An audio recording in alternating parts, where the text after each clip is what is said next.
सभी का हमारे YouTube चैनल sanskritguru.com में।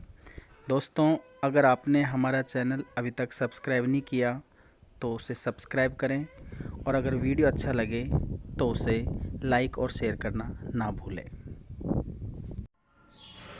दोस्तों, अगर आप किसी प्रतियोगी परीक्षा की तैयारी कर रहे हैं और तैयारी करते करते अपने आप में थका हुआ सा महसूस कर रहे हो तो मेरी एक बात याद रखना दोस्तों, भले ही धूप हो कांटे बिछे हो राहों में, भले ही धूप हो कांटे बिछे हो राहों में, मगर दोस्तों चलना तो पड़ेगा, क्योंकि दरिया कभी किसी प्यासे के पास चलकर नहीं आता।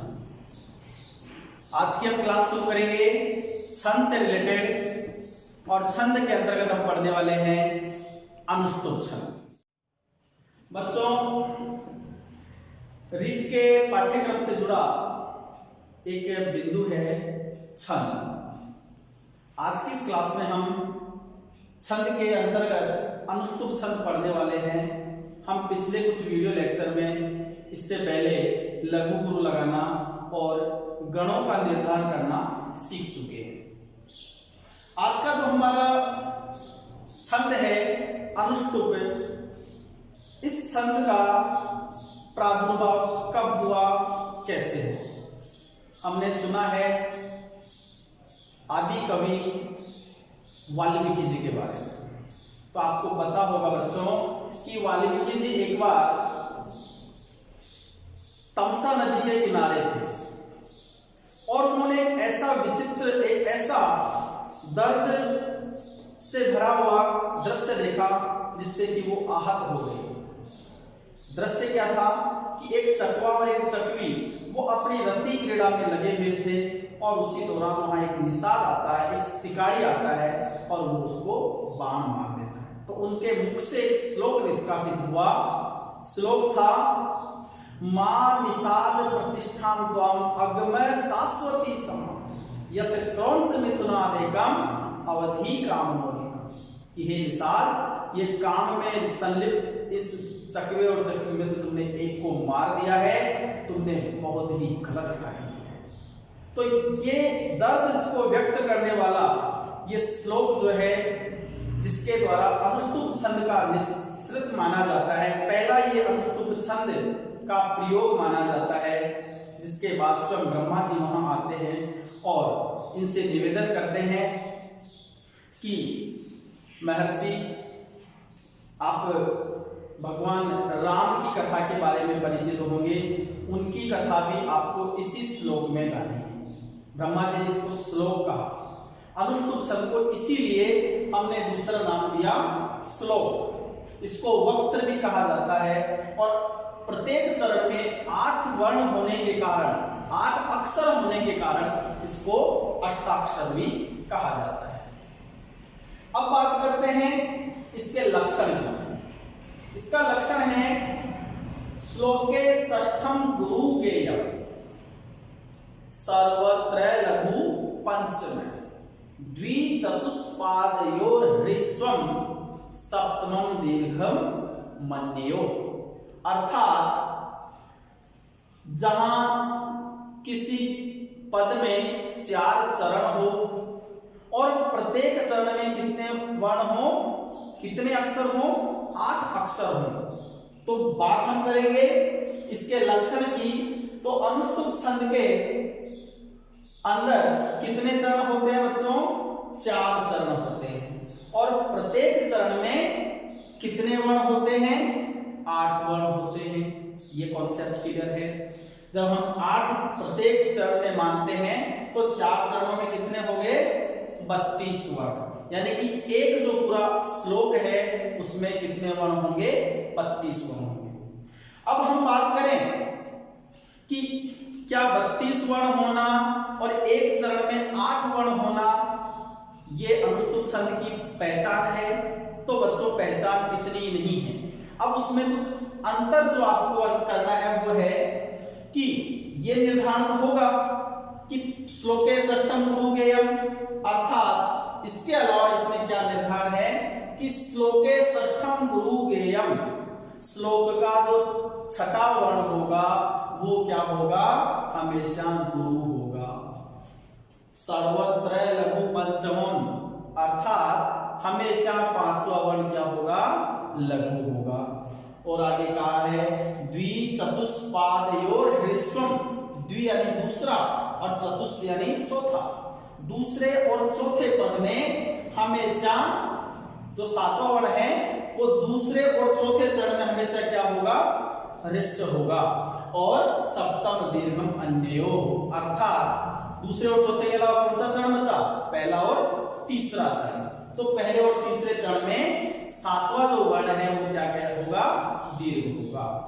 अब इसको यहां इस कॉन्सेप्ट से समझते हैं कि जो पांचवा वर्ण होता है, हमने एक बात तो जान ली कि प्रत्येक चरण के अंदर 8 वर्ण होते हैं। आप देखें यहां, जैसे कि ये पहला चरण है श्लोके षष्ठम गुरु गेय, तो यहां देखो 1 2 3 4 5 6 7 और 8 वर्ण हो गए, क्योंकि आधे वर्ण को हम नहीं गिनते, तो आप गिनती करके देख सकते हो इसमें 8 वर्ण हो गए।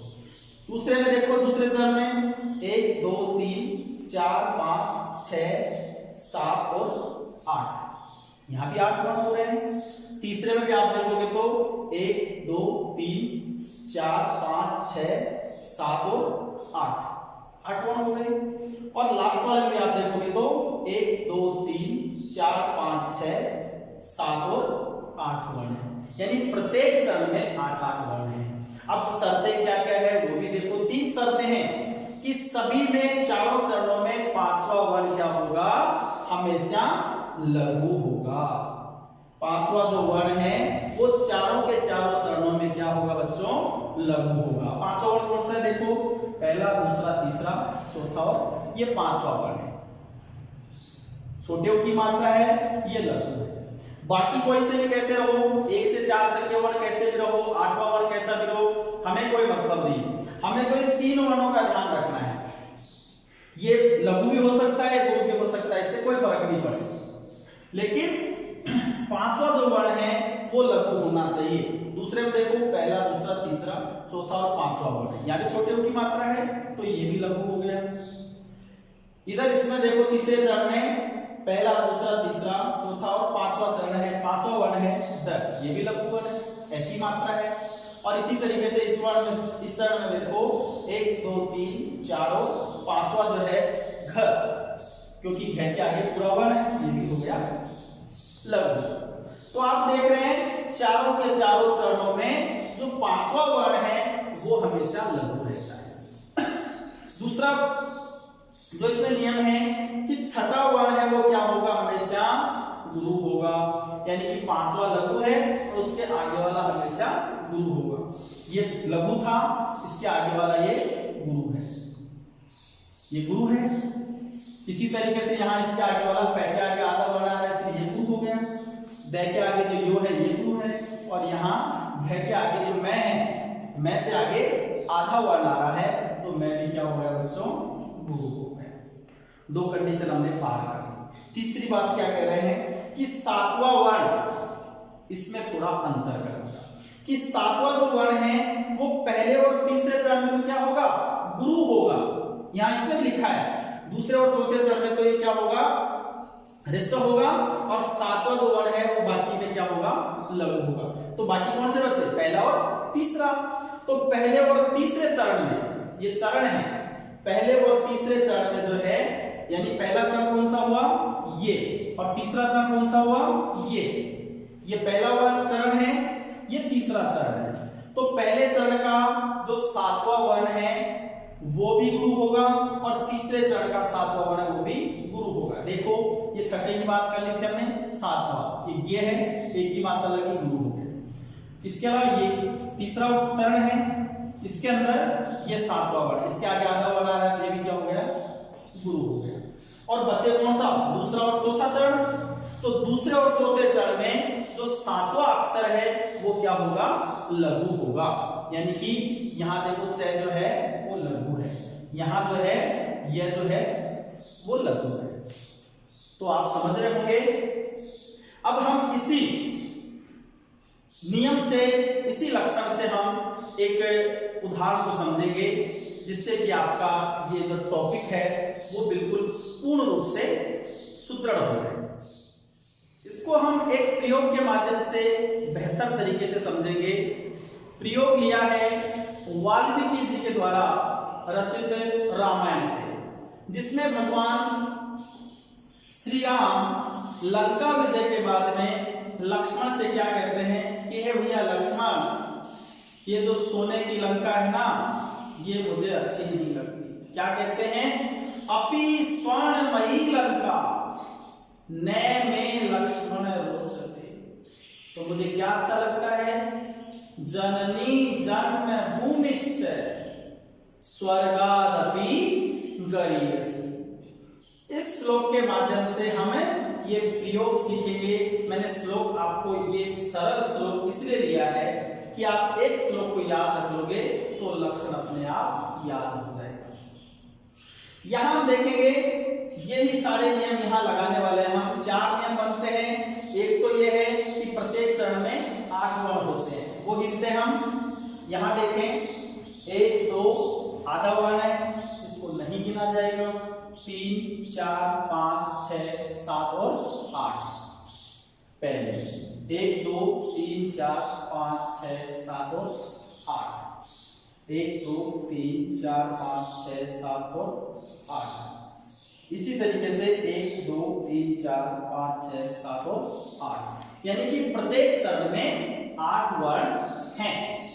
पहली कंडीशन हमारी पूरी हो गई है। हम दूसरी कंडीशन को समझेंगे कि 5वां वर्ण चारों चरणों में ही क्या होना चाहिए? लघु होना चाहिए। 4 चरण है, 1 2 3 और 4 चरण। अब 5वां वर्ण देखें कौन सा है? ये पहला, दूसरा, तीसरा, चौथा और 5वां। ये 5वां जो वर्ण है वो क्या है बच्चों? यहाँ लघु है। इसमें गिनो पहला, दूसरा, तीसरा, चौथा और 5वां, यहाँ भी लघु है। पहला, दूसरा, तीसरा, चौथा, 5वां, यहाँ भी लघु है। और यहाँ भी देखो पहला वर्ण, दूसरा, तीसरा, चौथा वर्ण, ये 5वां वर्ण, ये भी लघु है। अगर आपको लघु ग्रुप को समझने में कोई समस्या आ रही है तो डिस्क्रिप्शन में लघु ग्रुप का जो मैंने सेपरेट वीडियो बनाया था समझने के लिए, उसका लिंक दिया गया है, आप वहां देख सकते हैं। अगली बात है कि जो छठा वर्ण होगा वो चारों के चारों चरणों में क्या होगा? गुरु होगा। देखो ये 5वां वर्ण था, ये छठा है, गुरु है, बड़ी मात्रा लगी है इसमें, ये गुरु हो गया। यहाँ इसके आगे ये वर्ण है, ओ की मात्रा है, ये भी गुरु हो गया। यहाँ छोटी नी की मात्रा है, छोटी की मात्रा है, लघु होना चाहिए था, लेकिन इसके आगे क्या आ रहा है? आधा वर्ण आ रहा है, इसलिए ये क्या हो जाएगा? गुरु हो जाएगा। और यहाँ जो री है वो बड़ी मात्रा है, ये भी गुरु। ठीक है, हमने 3 नियम देखे। चौथा नियम से भी इसका देखते हैं, जो कहता है कि पहले और तीसरे चरण में, पहला चरण कौन सा है? ये पहला चरण है। तीसरा चरण कौन सा है? ये तीसरा चरण है। ये दूसरा चरण है और ये चौथा चरण है। हो गई बात? ये कह रहे हैं कि पहले और तीसरे चरण में जो 7वां वर्ण होगा वो क्या होगा? लघु होगा। तो छठा तो हमने देख लिया, 7वां ये है। ये पहला चरण है, पहले चरण का 7वां जो वर्ण है वो क्या होगा? गुरु होगा। अब ये गुरु कैसे है? आप सोच रहे हो इसके अंत में तो एक ही मात्रा है, लेकिन उसके आगे क्या आ रहा है? आधा वर्ण आ रहा है, न। लंग जो न है ना यहाँ, ये आधा है, का पूरा है, इसलिए ये क्या हो जाएगा? गुरु हो जाएगा। इसी तरीके से तीसरा चरण देखो, तीसरे चरण में ये छठा वर्ण है और 7वां वर्ण क्या है? समझता, ये छठा वर्ण है और ये जो 7वां वर्ण है इसके आगे आधा वर्ण आ रहा है, तो ये क्या हो जाएगा? गुरु हो जाएगा। ठीक है, तो यहां हमने देखा कि पहले और तीसरे चरण का जो 7वां वर्ण है वो क्या होता है? गुरु होता है। और जो दूसरे और चौथे चरण का जो 7वां वर्ण है वो क्या होगा? लघु होगा। दूसरा चरण ये है, इसका 7वां वर्ण कौन सा हुआ? च, लघु है। इसका 7वां वर्ण कौन सा है? ये भी लघु है। तो आप इसको समझ रहे होंगे। इन नियमों को आप थोड़ा सा वापस एक बार दोहरा लेना, अभ्यास कर लेना, इस वीडियो के साथ अभ्यास करना। और मैंने डिस्क्रिप्शन में छंदों से जुड़े कुछ और वीडियोस के लिंक दिए हैं, आप वहां उनको देख करके अनुष्टुप छंद और छंदों से संबंधित अपनी समस्याओं को दूर कर सकते हैं।